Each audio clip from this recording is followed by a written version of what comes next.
ہمارے چینل کو سبسکرائب کر کے آپ اس گھنٹی کے بٹن کو بھی ضرور دبائیں تاکہ ہماری ہر نیو آنے والی ویڈیو کا نوٹیفیکیشن آپ تک پہنچ سکے۔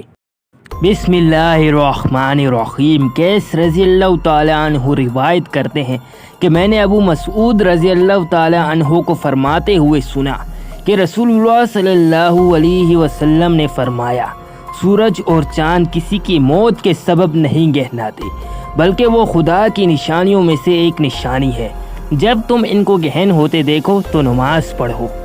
اس سال کا چاند گرہن 5 جولائی 2020 صبح 8:02 پر شروع ہوگا اور مکمل چاند گرہن 9:30 پر ہوگا، اور اس چاند گرہن کا اختتام 10:55 پر ہوگا۔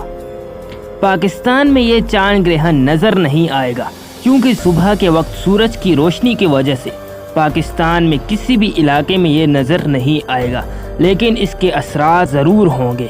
اس چاند گرہن کا صدقہ کوئی بھی لال چیز ہوگی، اور آپ گرہن کا وقت اپنے گھر میں گزاریں۔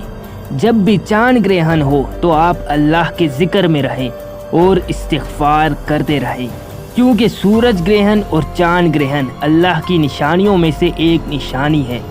علم فلکیات کے مطابق چاند گرہن اس وقت ہوتا ہے جب زمین چاند اور سورج کے درمیان میں آ جاتی ہے، تو اس وقت زمین پر رہنے والے افراد چاند کا سایہ زمین پر دیکھ سکتے ہیں۔ اگر آپ کو یہ ویڈیو پسند آئی ہے تو آپ اس ویڈیو کو لائک ضرور کریں۔